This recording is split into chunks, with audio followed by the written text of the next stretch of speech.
Hello, this is Dr. Llewellyn, and this is the first of three short lectures on our unit on Christian worship, getting in and staying in. So our goals for this unit are to consider the core groups of early Christian communities, the core rituals of early Christian liturgy, and the role of the material in the practice of religion. But before we go forward with that, we are going to have a brief review. Remember this, our system of governance, our three-level pattern of ministry that was established early on among proto-Orthodox groups, which is their form of governance. Remember that at the top of the three-level pattern of ministry, you have the bishop. This is a figure who is a guardian of the theological thought. He's accountable to the community for the theology that is taught, and also an administrator. And if you heard me use the masculine pronoun there of he referring to a bishop, it's because well, first of all, I slipped and used exclusive language, but in that case, it is appropriate because the early bishops were, in fact, all men, although we know that is not the case today. Down from the bishop, we have the figure of the presbyter, and that is the category from which the priesthood will emerge. The presbyter or elder member of the community was responsible for the distribution of the sacraments. And we're going to talk in, I think, our second lecture on this topic on exactly what those sacraments were. And then below the presbyters were the deacons and deaconesses. And those are figures, that's a term that means servant, and their job was to assist the priest in the distribution of the sacraments and in the distribution of the resources. Additionally, of course, there are prophets who are understood as advocates or speakers on behalf of the Holy Spirit or the Spirit of God. And then, of course, the didaskaloi, and those are the teachers, and they are the teachers of those who are converted and those who are seeking entrance into the circle, the core circle of those who receive all of the sacraments.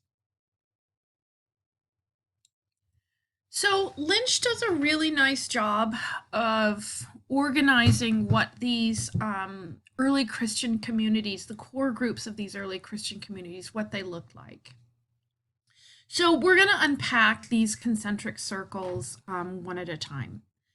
In the center of the early Christian communities, you have basically the category of the baptized faithful. What does it mean to be baptized?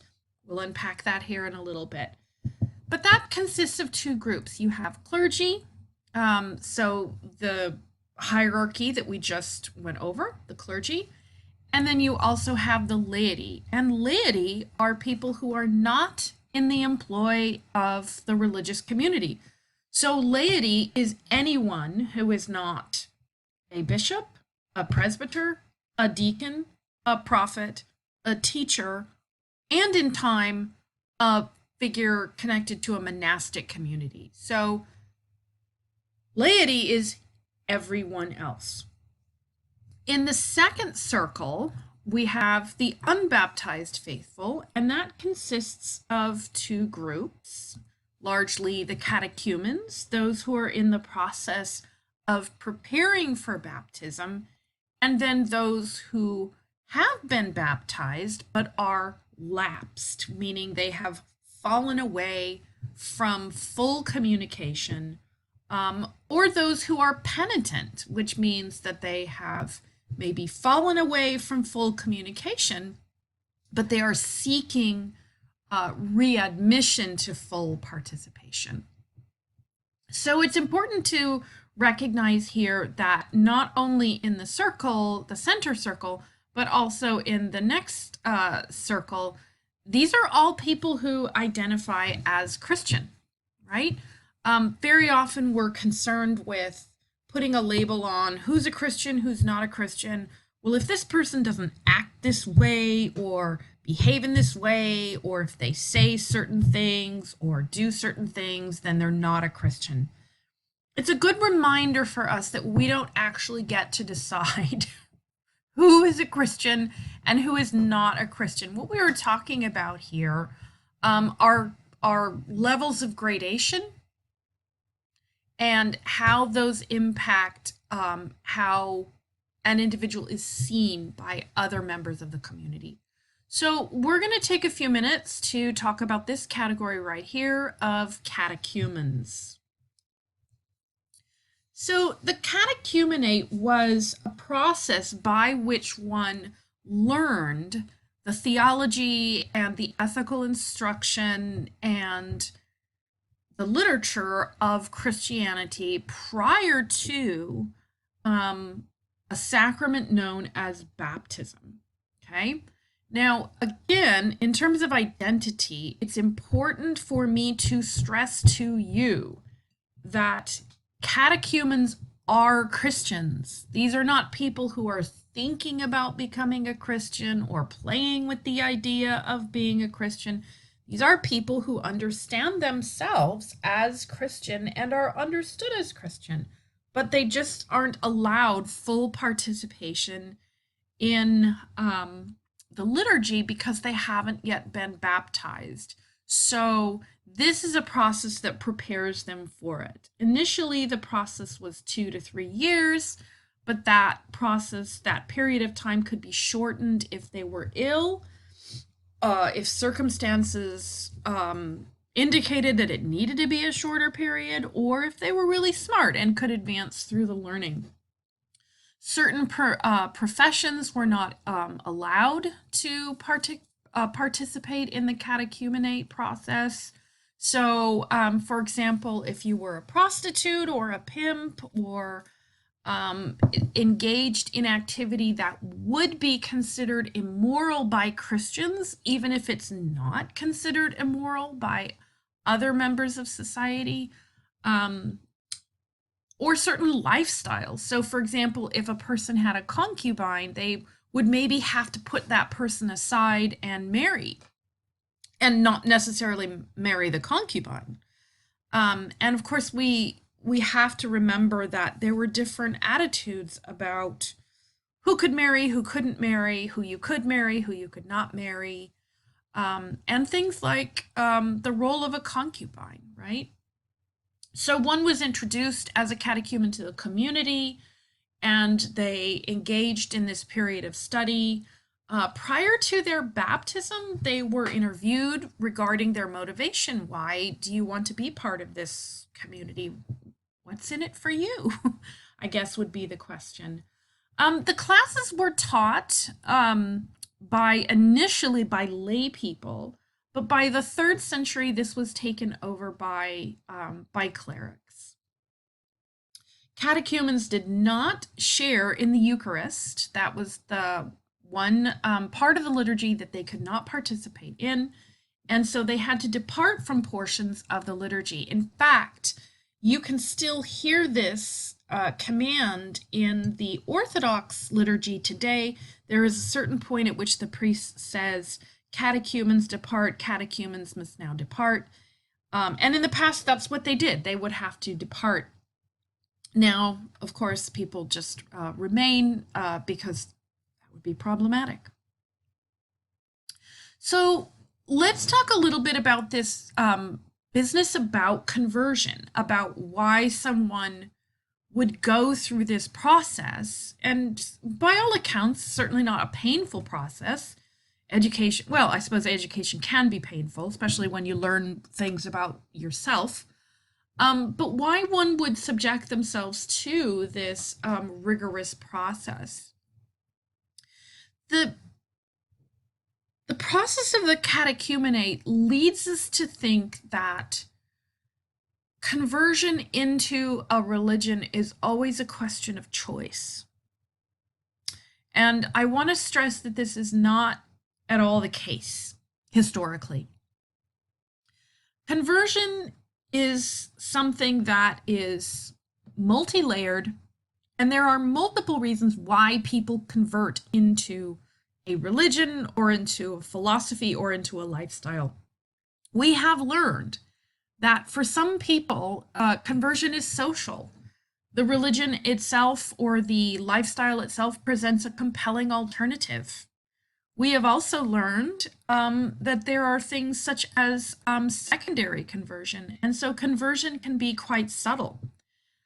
For example, Stark reminds us that many women found Christianity to be a compelling alternative to the choices that they had because it provided them with the opportunity for freedoms that they had not experienced before, for autonomy, or for even, in some cases, like with the Montanists, it provided them with the opportunity for authority. Stark also reminds us that many people came to Christianity through marriage. And this wasn't always women bringing husbands into the religion of Christianity. This could be heads of households saying, well, we're Christian now, right? And so entire households would be baptized. And that's not something in which a person has a choice. Conversion might also be epiphanic, an epiphany. It might be intuitive. It might be difficult to define, but understood by somebody as the important or necessary thing to do. As well, it might be intellectual. It might be a thoughtful process through which someone progresses, usually through education or reading or even experience. We've seen the Epiphany approach in the life of Saint Thecla, where she is listening to Paul from her window and just refuses to budge and won't move. And for reasons which we're never really clear about, she decides she's a Christian, and she goes forward and rejects her family and causes all kinds of trouble, as we saw.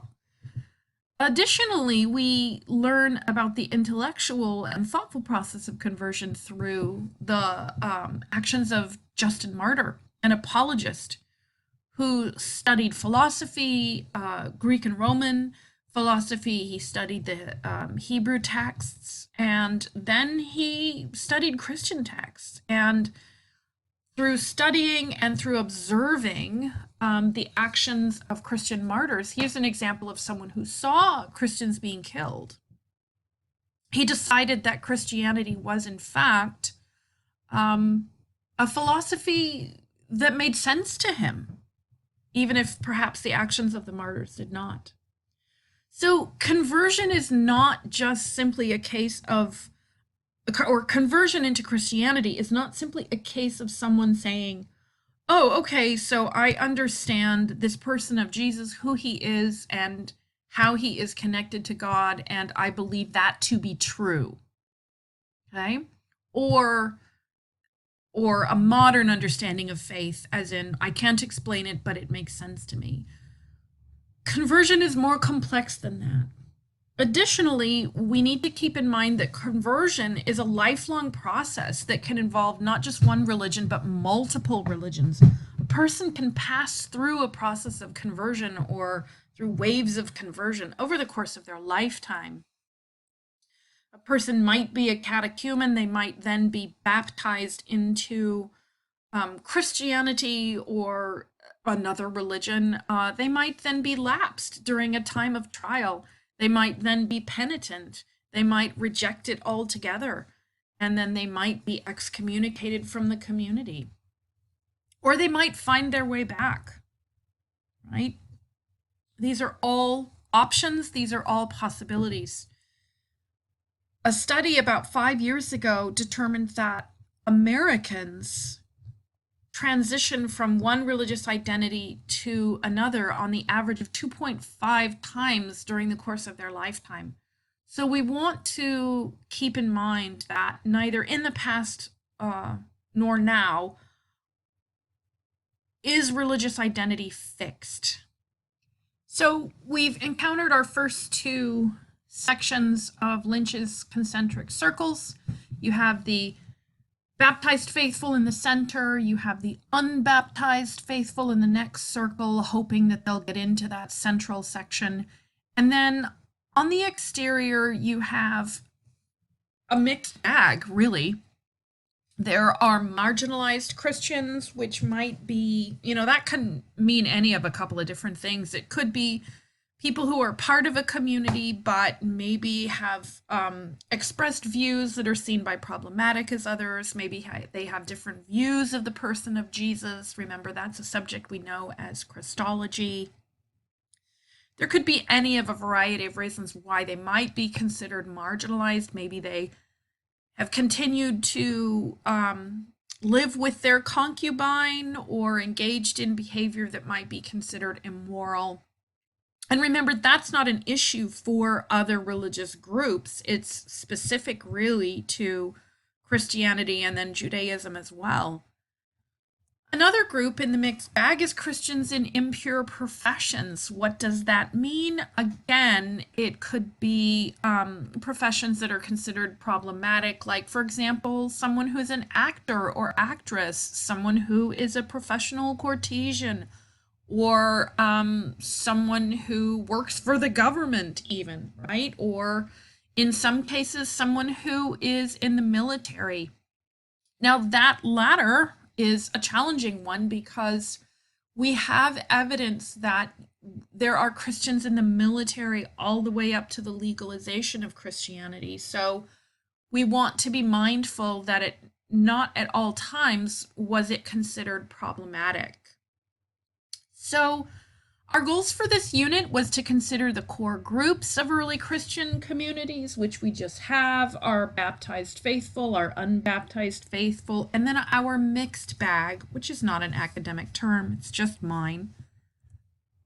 Our second goal that we're going to turn to now is to consider the core rituals of early Christian liturgy. And right there, I've introduced you to two words that you need to know: ritual and liturgy. So, what are they? So, what is a ritual and how does it differ from, say, a habit, right? A habit is something we tend to do without thinking about it.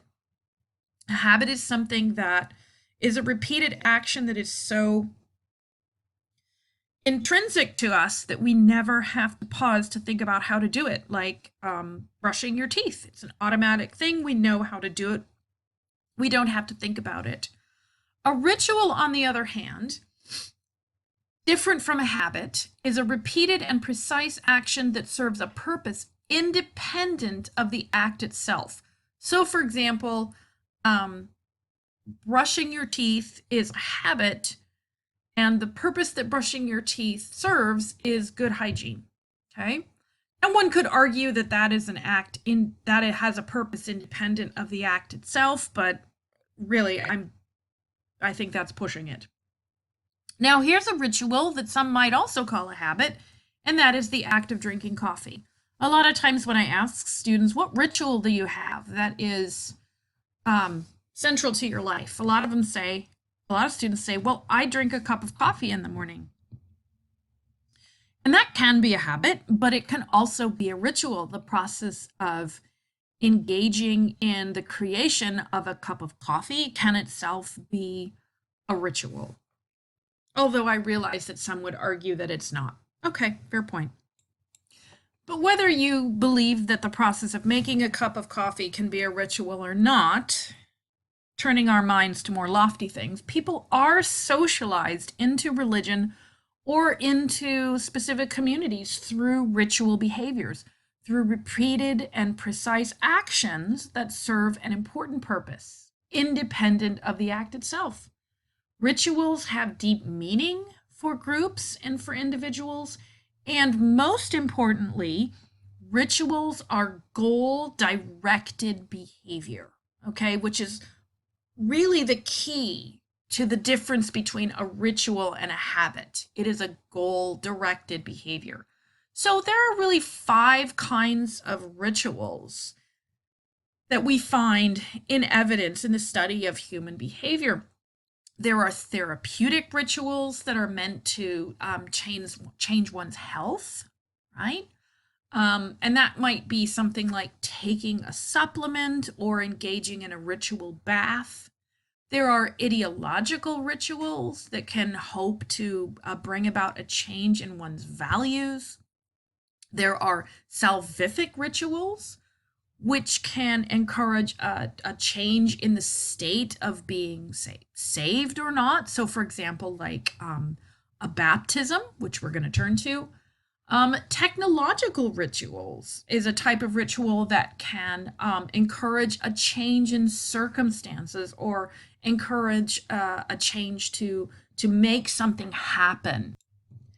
And then finally, a fifth type of ritual behavior is restorative rituals. And that's a type of ritual that seeks to bring about a change in a person's state. Okay. So maybe from clean to unclean, or even from unclean to clean.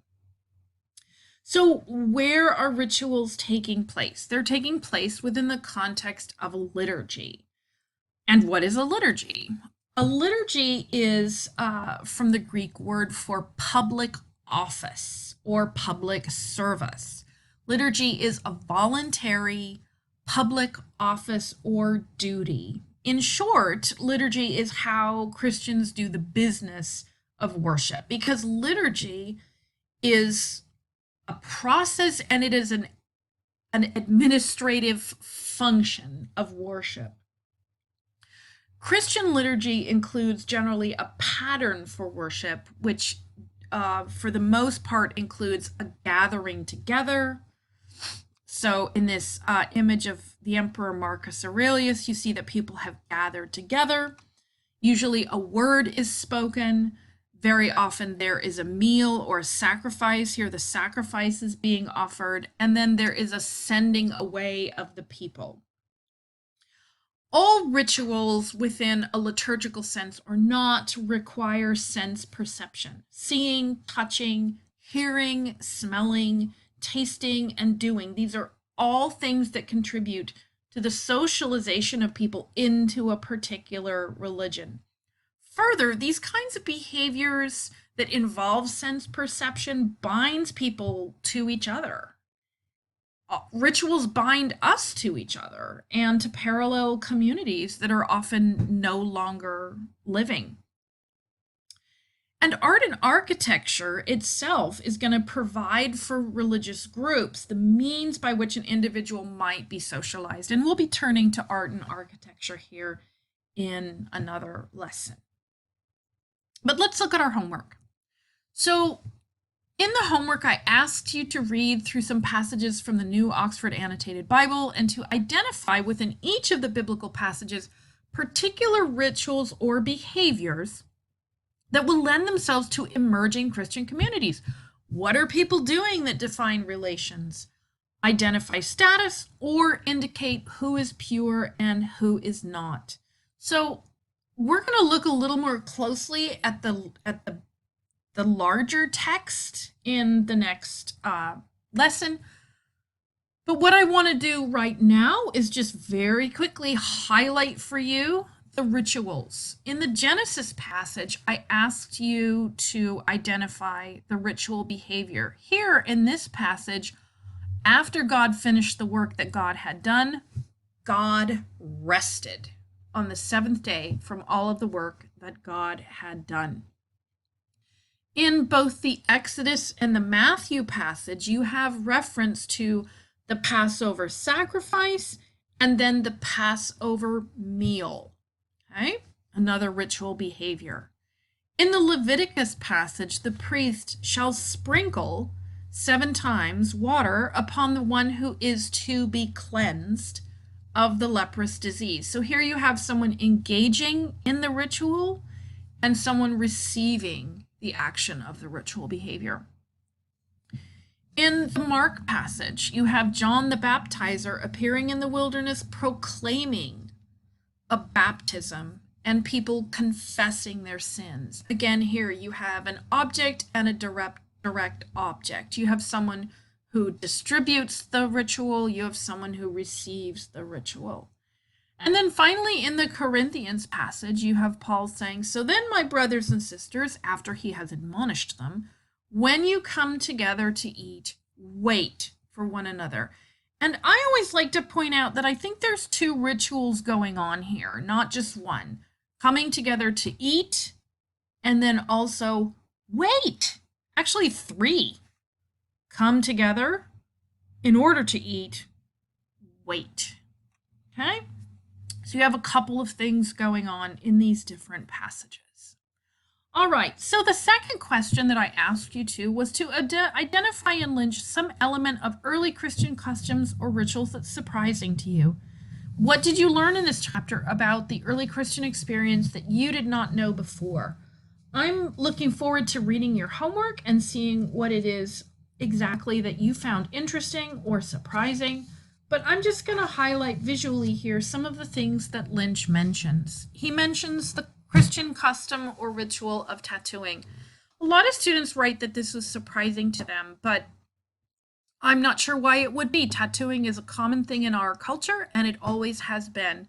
And it is something that continues to be common among certain Christian communities, especially in Ethiopia and among Eritrean Christians, who often either carve or tattoo an image of the cross on their forehead or on their wrists. And this is something that is often duplicated among Christians at Lent. Here we have a military chaplain who is tracing the sign of the cross on a Christian's forehead during a service on Ash Wednesday. Additional rituals and customs that will emerge among early Christian communities is that of ordination. So ordination is a ritual that is the formal process of recognizing leadership. And it is the way in which an individual is led from one level of hierarchy to another. The formal process of recognizing leadership, ordination, is done through something known as investing.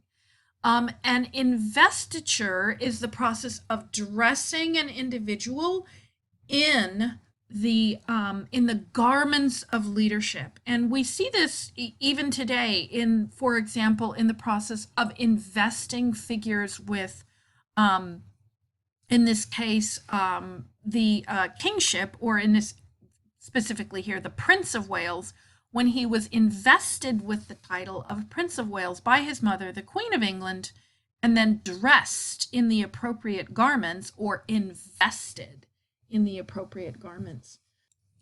Another Christian custom or ritual that is actually sometimes confusing to people is the ritual of fasting. Fasting is a very common religious activity. Fasting is not starvation. Fasting is the organization of eating practices. So fasting might be refraining from eating from sunup to sundown, like in Ramadan, or fasting might be refraining from oil and meat and dairy during the course of Orthodox Lent, or fasting might be refraining from eating meat on Fridays, as in Catholicism. Fasting has a deep historical practice. We see examples of Jesus fasting in the Gospels, and we see examples of fasting among the desert mothers and desert fathers, and it's a tradition that will carry into the monastic culture as well. Here we have an image of Catherine of Siena, who, by all accounts, had something known as holy anorexia, or anorexia mirabilis. She ate nothing but the Eucharist, which is bread and wine. She is what you would call an uncorrupted saint. This is her head, and it is an object of veneration. We are going to spend a little time in our last lecture for this unit on the Holy Dead, and we'll spend a little more time with her relic. Another Christian custom or ritual is that of prayer. Here we have an image of, I believe it's Pruchia. This is her catacomb. And we see her here in an ancient prayer posture known as the Orans posture. And that is a posture of supplication. Here is another image of the Orans position with Saint Apollinaire in a beautiful apse in a church in Rome. And he is also in the ancient prayer position, a position of assistance, pleading for help, hoping your prayer will be heard. Another Christian custom and ritual is that of veiling. Notice that both of these women, it's hard to see because of the wash. Both of these women are veiled, and veiling or wearing something similar to a hijab is not a Muslim ordinance. It is in fact a common Mediterranean marital garb. This is actually the oldest image of the Virgin Mary. Notice that Jesus is here in front and center, and her arms, in both cases, these figures, their arms are in the prayer position, and then this very delicate white wash. You can see the veil here as well. And in fact, this is why nuns will adopt the garb of the veil in their, as part of their uniform, is because the veil is signaling that a woman is married, off limits. So the final question on the homework was to ask, what question do you wish to pose for discussion, or what historical content question would you like me to address or clarify? I look forward to reading those in your homework. And of course, you can always ask me questions at icenbl@plu.edu.